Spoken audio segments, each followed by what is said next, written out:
So good afternoon आप सभी को। ठीक है, अब पहले एक बार आपके डाउट्स ले लेते हैं जिनको डाउट्स हैं वो कल। अच्छा, पिछला वाला क्वेश्चन मैंने बोला था खुद से करना, हो गया? आपका नहीं हुआ? आपका कुछ भी नहीं हुआ? कोशिश ही नहीं की होगी, कुछ भी कैसा नहीं हो सकता।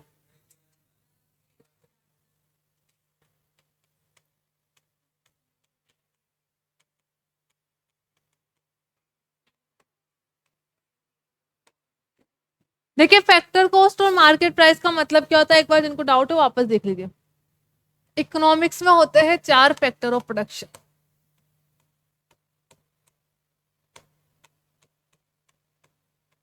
फैक्टर ऑफ प्रोडक्शन का मतलब है जब भी कोई पर्सन बिजनेस करने की सोचेगा या प्रोडक्शन करने की सोचेगा तो उसको कुछ ना कुछ चीजों की जरूरत पड़ेगी प्रोडक्शन करने के लिए। सबसे बेसिक नीड्स होती है उसकी लैंड की, कुछ ना कुछ जगह चाहिए होगी जहां पे प्रोडक्शन करेगा, कोई ना कोई पर्सन काम भी करेगा। ठीक है, लेबर की जरूरत भी पड़ेगी और कैपिटल की जरूरत भी पड़ेगी। कैपिटल मतलब लोन लेने से पैसे की जरूरत भी पड़ेगी, कुछ लोगों को काम पे भी लगाना पड़ेगा, और दूसरा कहीं ना कहीं पे बिजनेस करोगे तो एक प्लेस भी चाहिए। एक चौथा और होता है एंटरप्रेन्योर, जिसके लिए प्रॉफिट होता है। वो मैं इसको यहाँ पे इसलिए नहीं लिख रही हूँ क्योंकि किसी भी चीज की कॉस्ट में आप प्रॉफिट को मतलब प्रॉफिट ऐड नहीं होता, जब आप कॉस्ट शीट पढ़ोगे तब देखोगे। लेकिन यहाँ पे हम इसको चलो लिख ही लेते हैं, एक बार इसको लिख लो। लेकिन जब आप कॉस्ट शीट बनाओगे कभी कॉस्टिंग में तो आप देखोगे कि प्रॉफिट कभी भी आपकी टोटल कॉस्ट का पार्ट नहीं बनता है। अब देखिए, जिस भी पर्सन ने इन सारे फैक्टर ऑफ प्रोडक्शन को लगाया होगा, आप खुद को मान लीजिए बिजनेस पर्सन, आपने लैंड ली होगी तो उसके लिए या तो आपने कैपिटल एक्सपेंडिचर किया होगा, पूरी की पूरी लैंड ही आपने खरीद ली होगी। दूसरा तरीका क्या होता है, कोई भी पर्सन लैंड खरीदता नहीं है, रेंट पे लेता है, तो उसके लिए आपने क्या पेमेंट किया होगा, रेंट को। आपने लेबर को हायर किया है तो इसके लिए वेजेस पेमेंट की होगी। आपने लोन लिया होगा, इसके लिए आपने इंटरेस्ट पेमेंट किया होगा। और आप एक एंटरप्रेन्योर हो तो आपने कुछ ना कुछ हिस्सा अपने प्रॉफिट का भी रखा होगा। इसका मतलब आपको कोई भी कमोडिटी सेल करनी है। कहाँ थे सलोनी आप? लेट हो गए? मेरा आपको डांटने का मन ही नहीं होता, कैसे डांट। ऐसे आप भोली सी शक्ल बना के आते हो। डांट पड़ेगी जिसको मतलब पढ़ाई की वजह से। भी योगेश की पढ़ने वाली सबसे पहले, क्योंकि योगेश को अभी तक ये समझ में नहीं आया है फैक्टर कॉस्ट और मार्केट प्राइस। इसके बाद आपने बोला नहीं समझ में आया, फिर मैं आपको क्लास से निकाल दूंगी। ध्यान से सुनो, ध्यान से सुनो इस चीज को। ये चारे फैक्टर ऑफ प्रोडक्शन है। आपने बिजनेस स्टार्ट किया तो आपको कुछ ना कुछ पेमेंट करना पड़ेगा। तो मतलब आपको कोई भी चीज मार्केट में सेल करनी है तो आपको इतनी अमाउंट तो उससे रिकवर करनी पड़ेगी। समझ लीजिए आपकी पर यूनिट कॉस्ट पे रेंट का खर्चा आ रहा है 10 रुपए, वेजेस समझ लीजिए 20 रुपए आ रहा है, इंटरेस्ट की कॉस्ट आ रही 5 रुपए, और 5 रुपए अपना प्रॉफिट रख लिया, 10, 30 और ये कितने हो गए, 40 रुपए। मतलब किसी भी कमोडिटी को जो आपने प्रोड्यूस की है उसको कम से कम आप 40 रुपए में तो सेल करो। उससे कम में सेल करोगे तो आपको क्या फायदा होगा, कम से कम 40 रुपए रखने। क्या सिर्फ यही किसी भी कमोडिटी के कॉस्ट का पार्ट बन सकते हैं, इसके अलावा कुछ नहीं होता? क्या होता है, दो चीजें और होती है। एक तो होता है इनडायरेक्ट टैक्स। ठीक है, यहाँ पे इनडायरेक्ट टैक्स आपको कहीं दिख रहा है? कहीं भी नहीं है। दूसरा होता है सब्सिडी। इनडायरेक्ट टैक्स यहाँ पे नहीं दिख रहा फैक्टर कॉस्ट में, लेकिन गवर्नमेंट प्रोड्यूसर के ऊपर प्रोडक्शन करने के लिए इनडायरेक्ट टैक्स टाइप का एक कॉस्ट टैक्स लगाती है, जो कहाँ पे इंक्लूड होता है, कॉस्ट के अंदर इंक्लूड होता है। क्या वो खुद की जेब से पैसे दे? जैसे समझ लीजिए इस पे ये 40 रुपए है, यहाँ पे आपका 5% क्या है, जीएसटी है। 40 का 5% कितना हो गया, 2 रुपए। 2 रुपए हो गया, ठीक है। एक तरीका क्या हो सकता है, नॉर्मली 2 रुपए हुआ, आप 40 रुपए आपको मिल गए, 40 रुपए प्रोडक्ट के, 2 रुपए आपको गवर्नमेंट को देने, तो आप इसमें से 2 रुपए दोगे, ऐसा करोगे? ऐसा नहीं करते हैं।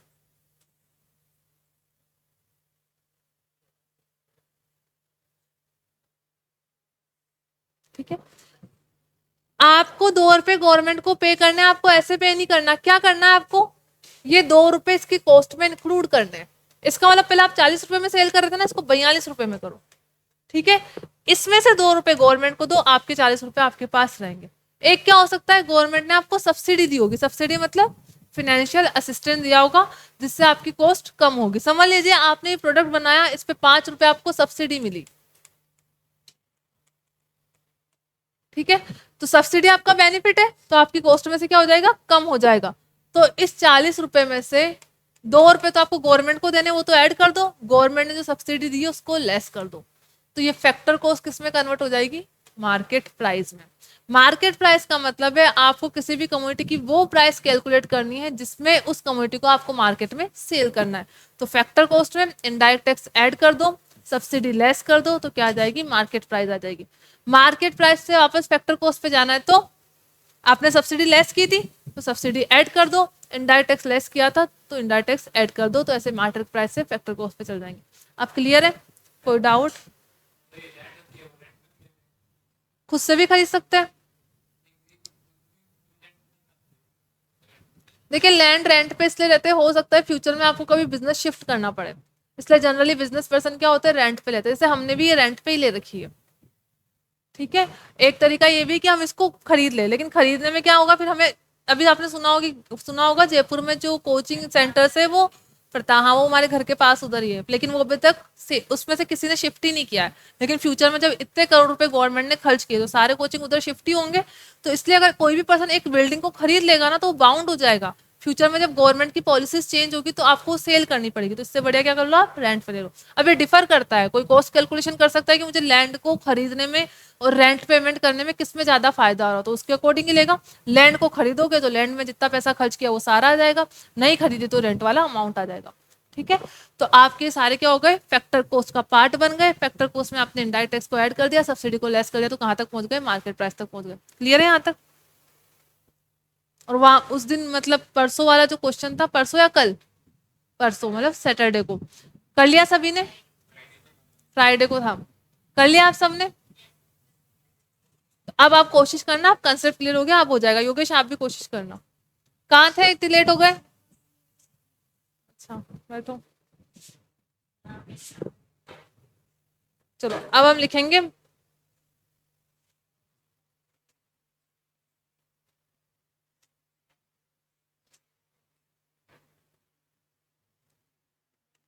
अब हेडिंग डालिए, methods to calculate national income. कितने मेथड्स होते हैं, 3 होते हैं, valuation method, income method and expenditure method.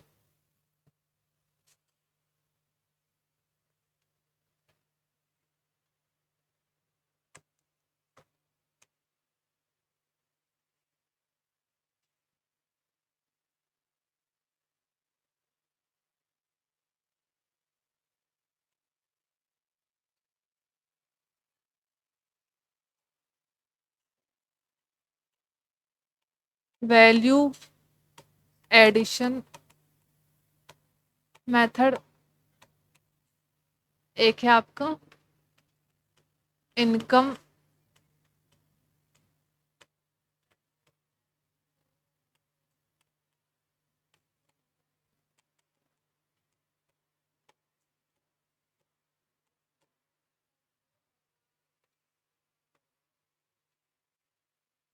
ये ये चार्ट बना लीजिए, फिर वैल्यू एडिशन मेथड हेडिंग डालिए, उसके बारे में लिखेंगे।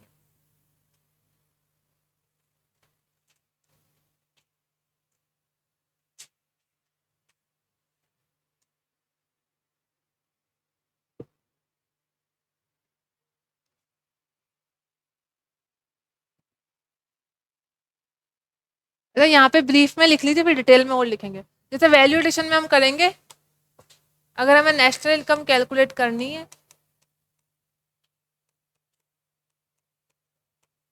तो यहाँ पे जो आएगी वो जैसे वैसे तो देखिए नेशनल इनकम को एनएनपी फैक्टर कॉस्ट बोलते हैं, लेकिन यहाँ पे अभी नेशनल इनकम आएगी वो हमारी जीडीपी आएगी, वो निकालेंगे हम समीशन ग्रोस वैल्यू एडिशन। सारे फर्म ने जितने भी टोटल वैल्यू एडिशन किया है सभी का टोटल कर देंगे, तो क्या आ जाएगी, वैल्यू एडिशन मेथड से नेशनल इनकम आ जाएगी। इनकम में क्या करेंगे, GVM, इसका मतलब होता है सम, GVM।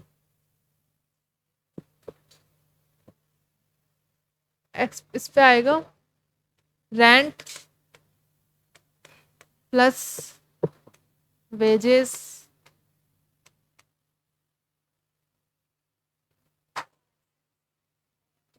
Interest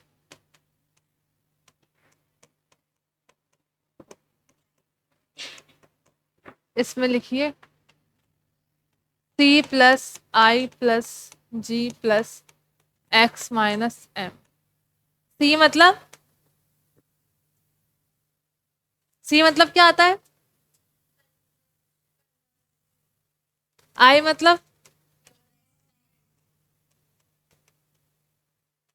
good. जी मतलब गवर्नमेंट एक्सपेंडिचर। यहाँ पे नेट एक्सपोर्ट आएगा, गवर्नमेंट एक्सपेंडिचर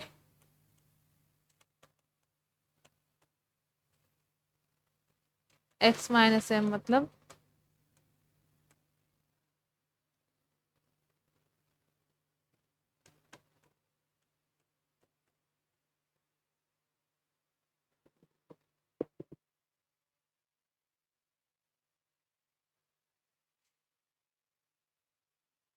ये लिखा हुआ है। सी का मतलब कंजम्पशन, आई का मतलब इन्वेस्टमेंट, जी का मतलब government expenditure, X minus M का मतलब है नेट एक्सपोर्ट। मतलब एक्स का मतलब एक्सपोर्ट, एम का मतलब इम्पोर्ट। अब एक्सपोर्ट इम्पोर्ट का मतलब सभी को पता है ना?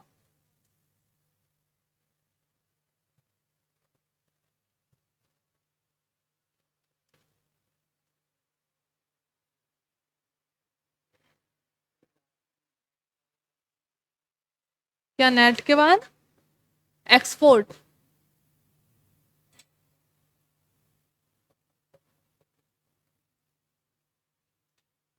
अब हेडिंग डालिए first method value addition method.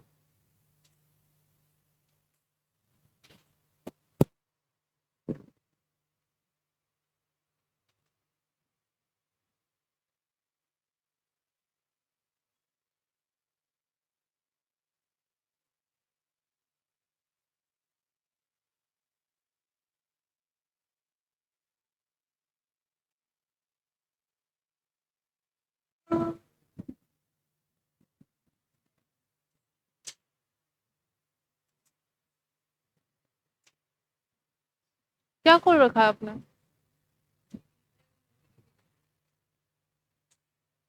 चलो अब डालिए first value addition method.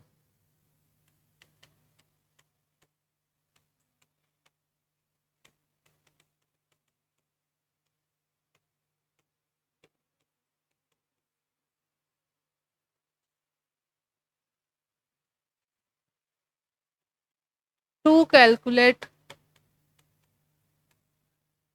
National income by, किसी की आवाज नहीं आनी चाहिए, आप लोग क्लास में बात नहीं करोगे। By value addition we must add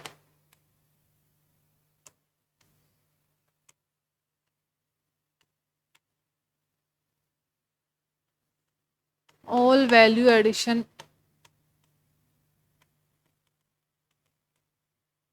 done by all the firms, must add all value addition done by all the firms in an economy।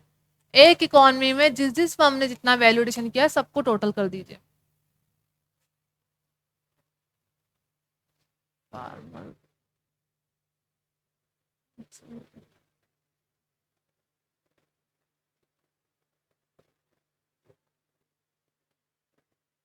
हो गया। अब आप कोई नहीं लिखेगा, अब एग्जाम्पल देखिए इसका एग्जाम्पल कैसे हो।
नहीं यार, किसने लिखा तो नहीं ना अभी तक कोई, मैंने पहले ही बोला साथ में कोई नहीं लिखेगा।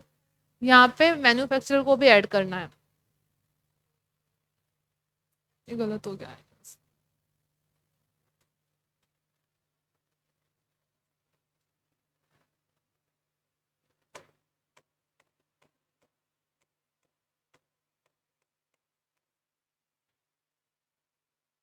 इसको वेट मिला।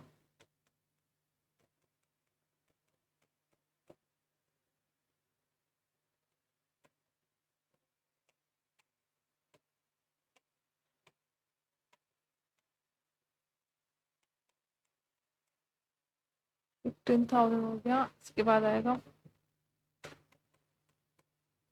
सेलर।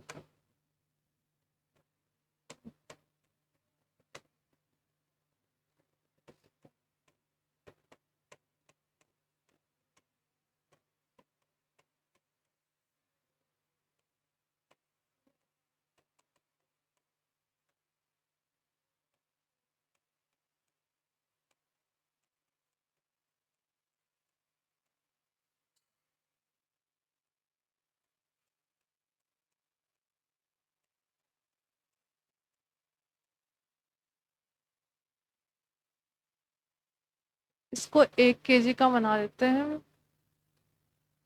चलो अब देखिए एग्जाम्पल समझिए। वैल्यूडेशन मेथड में हमने क्या देखा, कोई भी फर्म इकोनॉमी में जितना वैल्यूडेशन कर रही है, अगर सारी फर्म का जो भी वैल्यूडेशन हुआ उसका टोटल कर देंगे तो वैल्यू एडिशन मेथड से हमारी जीडीपी आ जाएगी या नेशनल इनकम आ जाएगी। यहाँ पे हमने एक एग्जाम्पल लिया है ब्रेड बनाने की कंपनी का। ब्रेड किससे बनती है? व्हीट से, गेहूं से। ठीक है, गेहूं से बनती है। ठीक है, अब देखिए फार्मर, गेहूं कौन उगाएगा? किसान, फार्मर। समझ लीजिए अभी 10,000 रुपए का कितना गेहूं आ जाता है? 1 क्विंटल का कितना प्राइस? ज्यादा उड़ता होगा ना उसका तो बहुत, 10 kg आ जाता होगा ना। 10 × 100, नहीं ये तो बहुत, 10 नहीं, 100, 1 क्विंटल के 2500 रहते हैं। तो इसको भी 50 किलो का मान ले फिर। 10,000, 10,000 रुपए में 50 kg गेहूं आ जाएगा ना।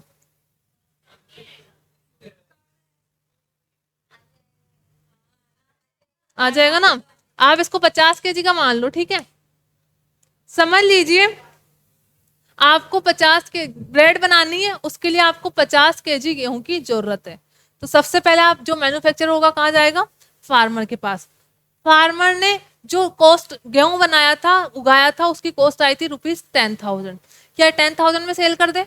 नहीं करेगा, ये भी अपना कुछ प्रॉफिट मार्जिन रखेगा।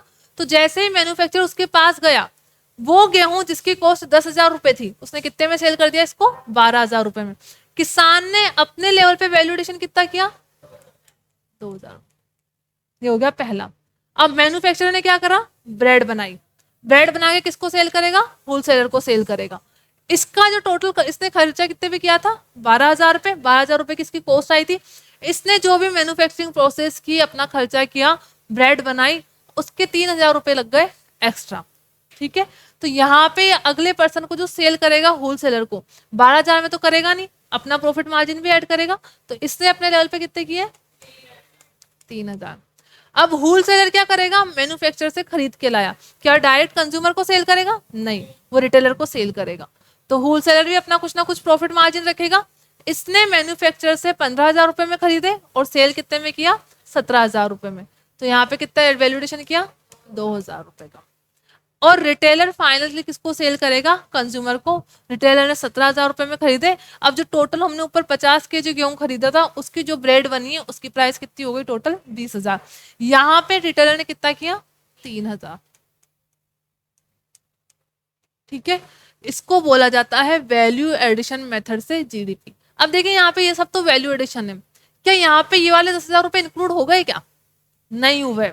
तो वैल्यू एडिशन में जो ओरिजिनली जिसने प्रोड्यूस किया था वो, प्लस उसके बाद जिसने वैल्यू एडिशन किया है, सबका टोटल कर देंगे तो क्या आ जाएगी? जीडीपी आ जाएगी वैल्यू एडिशन मेथड से। जैसे यहाँ पे कितनी आएगी? एक तो ये 10,000 रुपए में यहाँ पे लिखने, बाकी सबका क्या कर दो? टोटल कर दो। क्लियर है? तो इतना ही सिंपल है। अब इसमें ध्यान क्या रखना है आपको, आपकी ये जो वैल्यू आती है हमेशा किसके इक्वल आएगी, इसके इक्वल, क्योंकि कंज्यूमर के पास गई थी ये चीज, कंज्यूमर के पास जब चीज गई है तो ये वाली प्राइस भी इंक्लूड है, दूसरा हर लेवल का इसका वैल्यू एडिशन भी इंक्लूड है। तो वैल्यू या तो आप फाइनल वैल्यू ले लो जो आपने कंज्यूमर को सेल की है, या फिर आप हर लेवल पे जीडीपी का वैल्यू एडिशन ले लो, दोनों का टोटल क्या होता है, हमेशा इक्वल होता है। देखिए यहाँ पे भी क्या आया है, इक्वल आया है।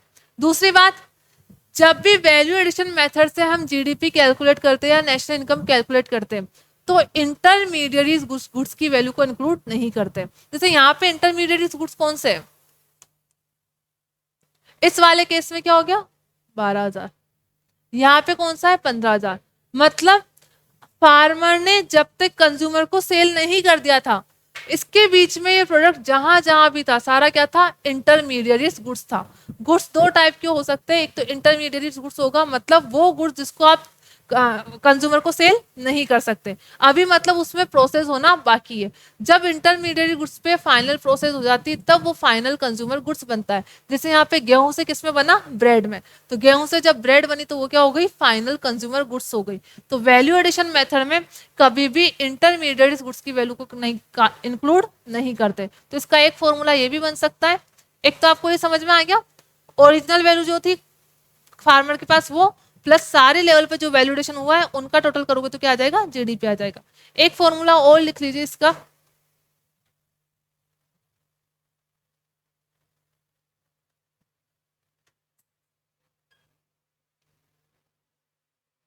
इसको लिखेंगे GVA। अब बताइए जो वैल्यू आएगी मार्केट प्राइस पे आएगी या फैक्टर कॉस्ट पे आएगी, मार्केट प्राइस पे आएगी। कंज्यूमर को सेल करिए आपने लास्ट में, कंज्यूमर को आप मार्केट प्राइस पे ही सेल करोगे तो GVA किस पे आएगा, मार्केट प्राइस पे। इसका मतलब ग्रोस वैल्यू एडेड या एडिशन एट मार्केट प्राइस, इसको आप कैलकुलेट कर सकते हो। समीशन वैल्यू, इसको ऐसे देखो,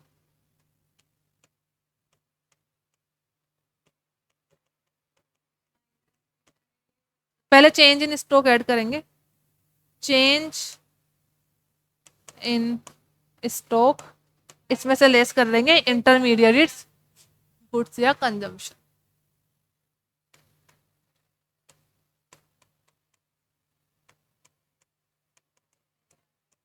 ठीक है, इसको अब नोट कर लीजिए आप लोग, फिर इसके क्वेश्चंस करेंगे। क्लोजिंग माइनस ओपनिंग अभी बताएंगे, इसका एग्जाम्पल करेंगे, पहले इसको नोट करिए। चेंज इन स्टॉक कैसे निकलेगा, क्लोजिंग माइनस ओपनिंग, यहां पे तो ऐसे निकलेगा। चेंज इन किसमें, वो तो एक्सपेंड अभी तो लिखा है एक्सपेंडिचर मेथड हमने, अभी हम पहला मेथड पढ़ रहे हैं वैल्यू एडिशन मेथड, वहां पे एक्सपोर्ट इंपोर्ट नहीं आएगा, वहां पे सिर्फ ये आएगा। कहाँ गया वो, अरे यार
कैलकुलेटर देना किसी का, वो वाला दो, नॉर्मल वाला, उससे इस पे आ दो।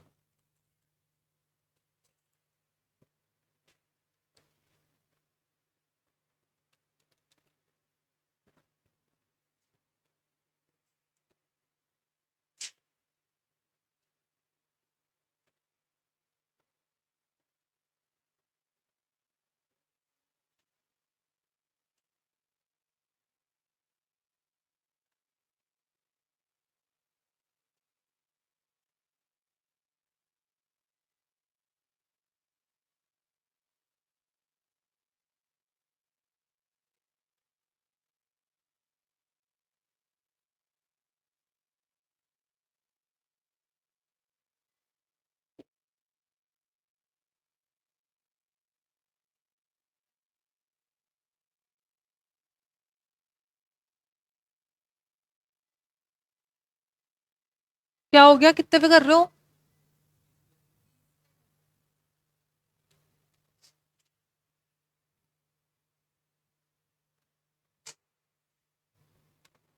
चलो ठीक है, अब हम मॉड्यूल के क्वेश्चन करेंगे इसी मेथड के।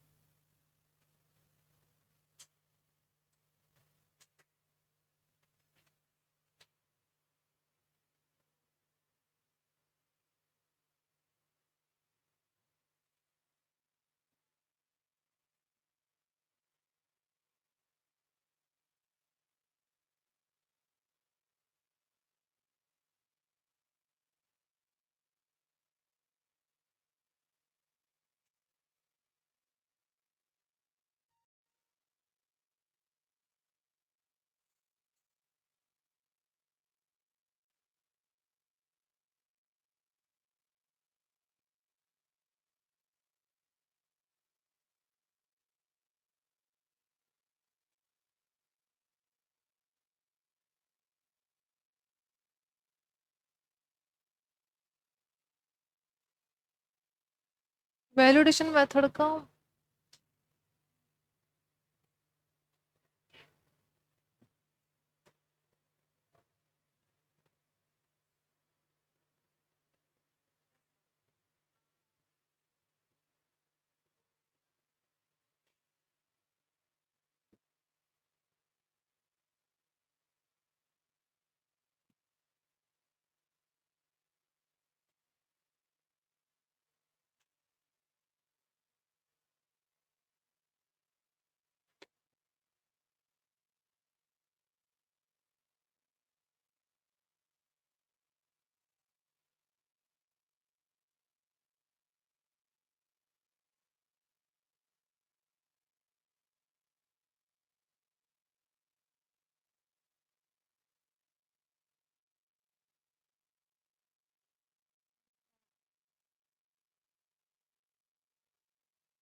क्वेश्चन कहाँ गए इसके? चलिए आप क्वेश्चन नोट ही कर लीजिए, इसमें दिख नहीं रहा।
जी।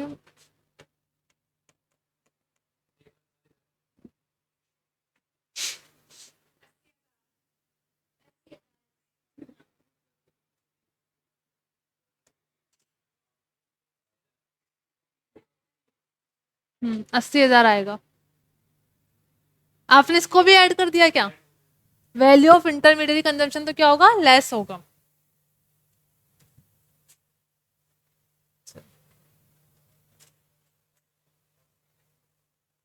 कितना आएगा सागर? कैसे करोगे इसको? करके बताओ कॉपी में। पुनेज हो गया? सब कॉपी में करके बताएंगे।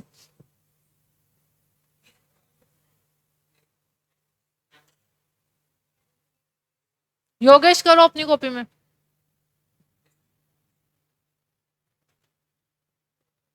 हो गया? चेंज इन स्टॉक में क्या लिखा, ओपनिंग माइनस क्लोजिंग या क्लोजिंग माइनस ओपनिंग? इसके पीछे लॉजिक क्या लगा? क्लोजिंग माइनस ओपनिंग ही क्यों होता है? ओपनिंग माइनस क्लोजिंग क्यों नहीं हो सकता? आपको आता है, आप सोचोगे तो आपको समझ में आ जाएगा।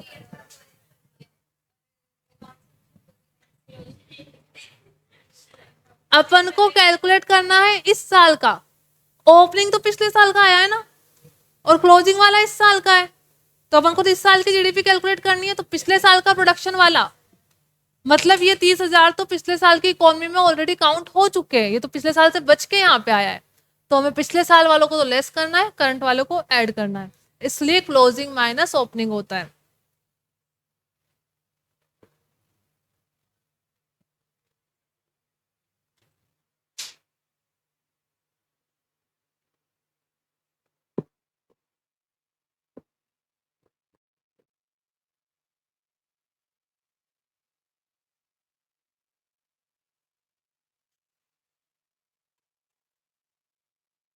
तो जीडीपी एमपी हमारा क्या, इसको ही हम क्या बोलेंगे, जीवीए एमपी भी बोल सकते हैं। टोटल वैल्यू एडिशन हुआ है हमारा 1 लाख। इसमें से हमें चेंज इन स्टॉक करना है।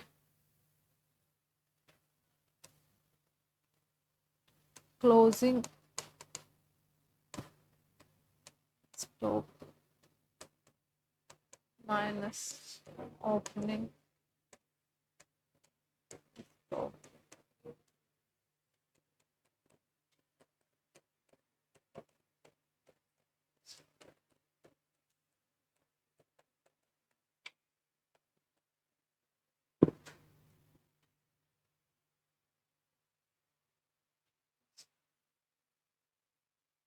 यहाँ पे लिखना वैल्यू एडिशन लिखो।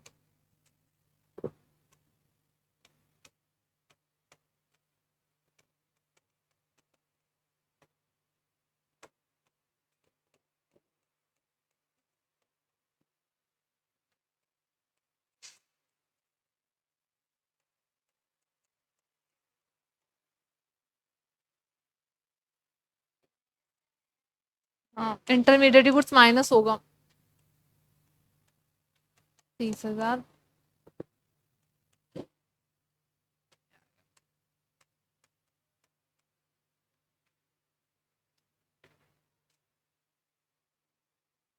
हो गया? योगेश एंड सागर हो गया पक्का? नेक्स्ट क्वेश्चन दूंगी, आपका कॉपी में सबसे पहले होना चाहिए योगेश एंड सागर। चलो, पहले इसमें एक लॉजिक और समझ लीजिए।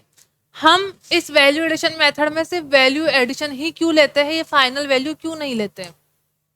12,000, 15,000, 17,000, 20,000। देखिए, जब भी किसी भी इकोनॉमी में या मैन्युफैक्चरिंग सेक्टर, किसी भी इकोनॉमी में जो मैन्युफैक्चरिंग सेक्टर होता है, वहां पे आपको पता है ये रॉ मटेरियल को फिनिश गुड्स में कन्वर्ट करना होता है। और जब भी रॉ मटेरियल को फिनिश गुड्स में कन्वर्ट करोगे तो हर लेवल पे क्या होगा, आपका वैल्यूएशन होगा। अब मैं हर लेवल पे होने वाले प्रोडक्शन की अगर फाइनल वैल्यू ले लूँ, जैसे मैं इकोनॉमी में जीडीपी कैलकुलेट कर रही हूँ, तो जो नॉर्मल पर्सन होगा क्या करेगा, फार्मर का वैल्यू कितना है, इसका कितना है, 15,000, इसके बाद है 17,000, और इसके बाद है 20,000। वो इन सबकी टोटल कर देगा।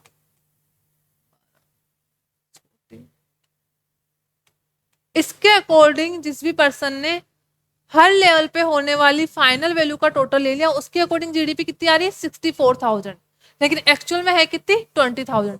अब इन दोनों में हुआ क्या है, इसमें हमने इंटरमीडिएट गुड्स की वैल्यू भी इंक्लूड कर ली। जैसे यहाँ पे जब मैंने 15,000 लिया है तो इसके अंदर ये 12,000 भी क्या है इंक्लूड है, मतलब डबल काउंटिंग हो गई। जब मैंने 17,000 लिया तो इसमें 15,000 भी इंक्लूड है और इस 15,000 में 12,000 भी इंक्लूड था, मतलब फिर से डबल काउंटिंग हो गई। इस 20,000 में भी ऊपर वाली वैल्यूज इंक्लूड है। डबल काउंटिंग से बचने के लिए ही वैल्यू एडिशन मेथड का यूज किया जाता है। तो इसलिए हर लेवल पे होने वाले सिर्फ वैल्यू एडिशन को इंक्लूड किया जाता है, हर लेवल की फाइनल वैल्यू को इंक्लूड नहीं किया जाता। तो इस क्वेश्चन के बाद आप यहाँ पे एक नोट लिख लीजिए,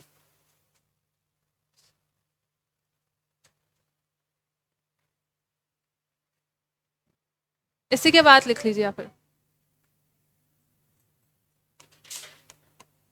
टू एलिमिनेट, एलिमिनेट मतलब हटाना,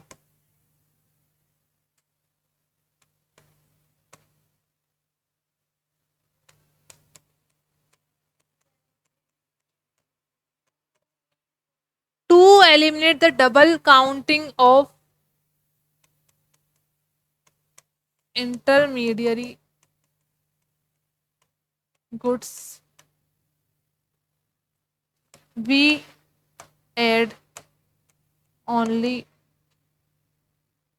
value addition done by done 8 लिख लो, done at each stage, her stage पे जितना वैल्यूडेशन होगा सिर्फ उसी को लिया जाएगा डबल काउंटिंग से बचने के लिए। To eliminate the double counting of intermediate goods we add only value addition done at each stage. और ओपनिंग क्लोजिंग वाला क्लियर है, क्लोजिंग वाला इस साल का इसलिए ऐड करेंगे, ओपनिंग वाला तो पिछले साल, यह भी डबल काउंटिंग हो जाता।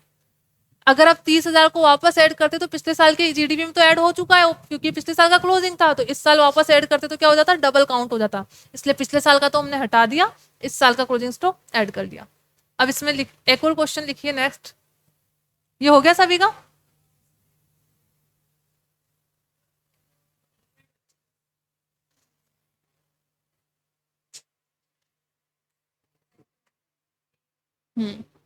उसमें थोड़े ट्रिकी दूंगी अभी, ये तो इजी हो गया। अब देखो, अब करना हो गया, अब आ जाइए।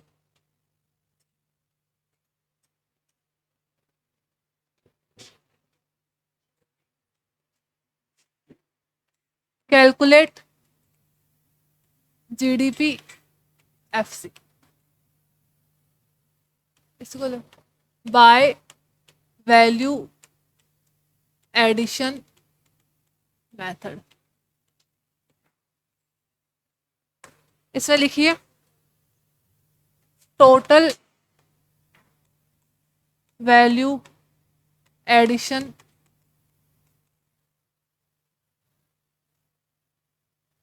500 करोड़। तो आप तो सिर्फ इसको इसी को कंसिडर करो ना, 500 को, आपको करोड़ थोड़ा ना लेना है। तो 500 लिखूंगी तो अच्छा थोड़ा ना लगेगा कि एक इकोनॉमी में वैल्यूएशन 500 रुपए का हुआ है। करोड़ को आप इग्नोर कर सकते हो, लिखा है सही। टोटल वैल्यूएशन 500 करोड़ हो गया। ओपनिंग स्टॉक है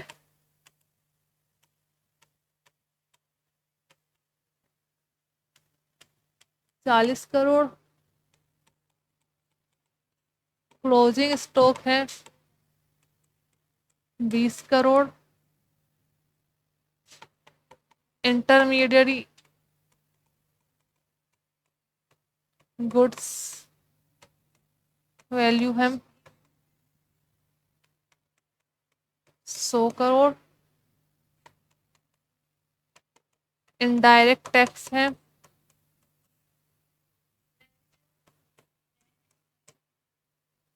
और सब्सिडी है। कॉपी में करके बताना, ऐसे गलती हो जाएगी आपसे, ठीक है, पहले कॉपी में करो आराम से। कितने 375, मैं तो खुद ही अब करूंगी, मेरे को नहीं पता है, आप लोगों ने इतनी फास्ट बता दिया। गुड, 375 करोड़ एक आंसर आया है। मैं पहले ही बोलूं कि आपका जल्दी करना टारगेट नहीं होना चाहिए, सही करना होना चाहिए। तो आंसर आ गए, कोई बात नहीं, करो सब, इसका गलती। जल्दी करना टारगेट नहीं होना चाहिए, सही करना टारगेट होना चाहिए।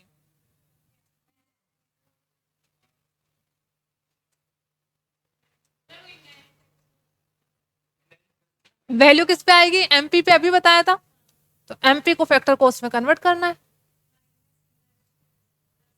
हम्म,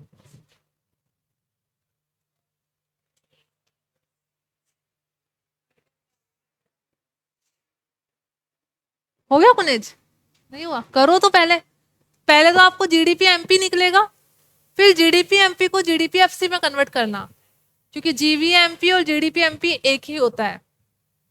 और जो बाय डिफॉल्ट आपकी जो जीडीपी या जीवी आती है वो एमपी पर ही आती है। एक और आंसर आ गया आपका 385।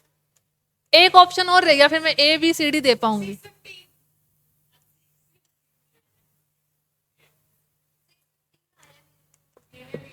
ठीक है, ए कितने लोगों का है? एक। बी? एक और है? ऑप्शन ही ज्यादा हो गए अब तो, एफ जी एच तो नहीं आएंगे सबके अलग अलग? कितने आ रहा है? 580। जी, ये भी बता दो, एफ भी रह गया, बताओ। इसी में से आ रहा है ना? कितना आ रहा है? 60 या 16? 610। जब ये आया है तो 610 भी आ सकता। रुको रुको, कोई बात नहीं। कितना आया सागर? हाँ? नहीं, आपका बताओ, सबको क्या बताना है? कॉपी में कैलकुलेट करके बताओ।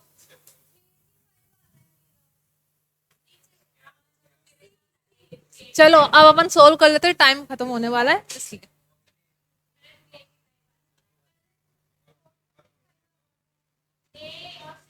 पहले क्या आएगा? जीवीए एमपी या जीडीपी एमपी। Total valuation 500। इसमें देखिए यहाँ पे एक चीज और पहले वाले से, यहाँ पे माइनस होगा। क्लोजिंग स्टॉक कितना है? 20 माइनस 40। यही तो मैंने यहाँ पे चीज दी थी, यहाँ पे माइनस होगा ये।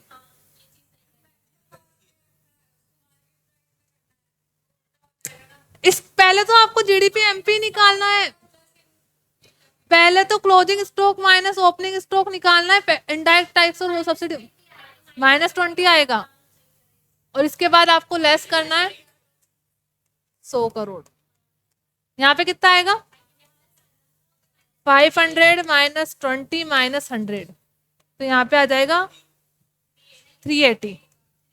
ये आ गया, एमपी पे आ गया, इसको फैक्टर कॉस्ट में कन्वर्ट करना है।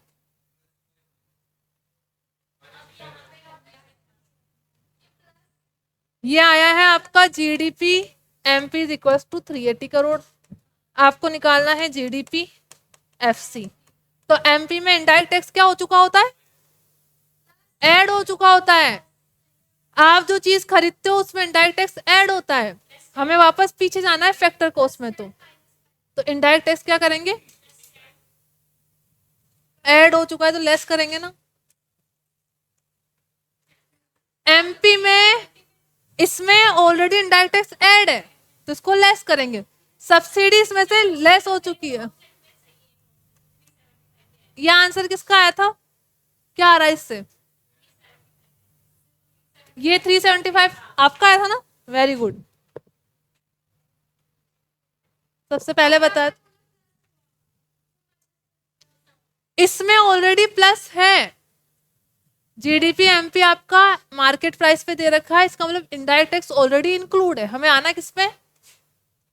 फैक्टर कॉस्ट पे। तो जिस चीज में इंक्लूड है वहां से वापस लेस कर देंगे। एमपी में सब्सिडी लेस होता है तो एमपी वापस पीछे। सोनाली कितना आया था? 375? 580 आया था? 580 तो कैसे आ गया? तो इसका आंसर क्या होगा? 375 किसी को कोई डाउट? खुशी कोई डाउट? अभी क्लियर हो गया सभी को? अभी भी नहीं हुआ? इसको नोट कर लो तो सब, ठीक है, बाकी काम कल पढ़ेंगे।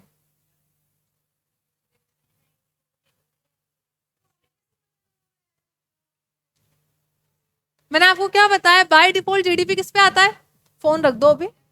अच्छा फोटो। बाय डिफॉल्ट जीडीपी किस पे आता है? मार्केट प्राइस पे आता है। जीडीपी की डेफिनेशन क्या लिखी थी? एक कंट्री में एक साल में जितने भी फाइनल गुड्स एंड सर्विसेज होते हैं, उनकी फाइनल वैल्यू क्या होती है? तो फाइनल वैल्यू मतलब मार्केट प्राइस पे आया है, तो इसलिए बाय डिफॉल्ट वैल्यू किस पे आई थी आपकी? मार्केट प्राइस पे ही आई थी।